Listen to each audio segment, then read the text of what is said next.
একজন ব্যবসায়ী এক দরবেশের কাছে এলো এবং ভদ্রভাবে জিজ্ঞাসা করলো, হুজুর, আমি কি কিনলে অনেক বেশি লাভবান হতে পারি? দরবেশ মৃদু হেসে বললেন, কালো কাপড় কিনে নাও। ব্যবসায়ী কৃতজ্ঞতা সহ মাথা নত করে ধন্যবাদ দিল এবং তৎক্ষণাৎ ফিরে গিয়ে পুরো এলাকায় যত কালো কাপড় ছিল সব কিনে নিল। কিছুদিনের মধ্যেই দেশের রাজা ইন্তেকাল করলেন। পুরো শহরে শোকের পরিবেশ নেমে এলো। কালো কাপড়ের চাহিদা হঠাৎ বেড়ে গেল। যেহেতু সমস্ত কালো কাপড় ওই ব্যবসায়ীর কাছেই ছিল, সেই ইচ্ছে মতো দামে সেগুলো বিক্রি করে অঢেল ধন সম্পদ অর্জন করলো। কিছুদিন পর সেই ব্যবসায়ী আবার দরবেশের কাছে এলো, তবে এবার সে ঘোড়া থেকে নামলো না। অহংকার ভরা কণ্ঠে বলল, ও পাগল দরবেশ, এবার বলো দেখি কি কিনবো?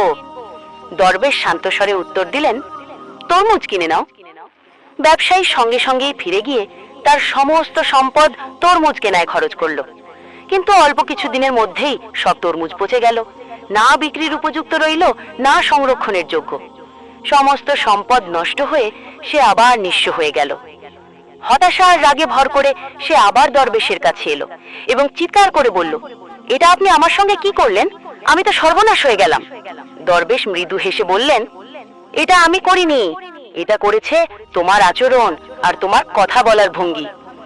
যখন তুমি ভদ্রভাবে এলে তখন সম্পদ পেয়েছিলে, আর যখন অহংকার নিয়ে এলে তখন খালি হাতে ফিরলে। শিক্ষা: ভদ্রতা ও নম্রতা আশীর্বাদ আনে, আর অহংকার সর্বনাশ ডেকে আনে।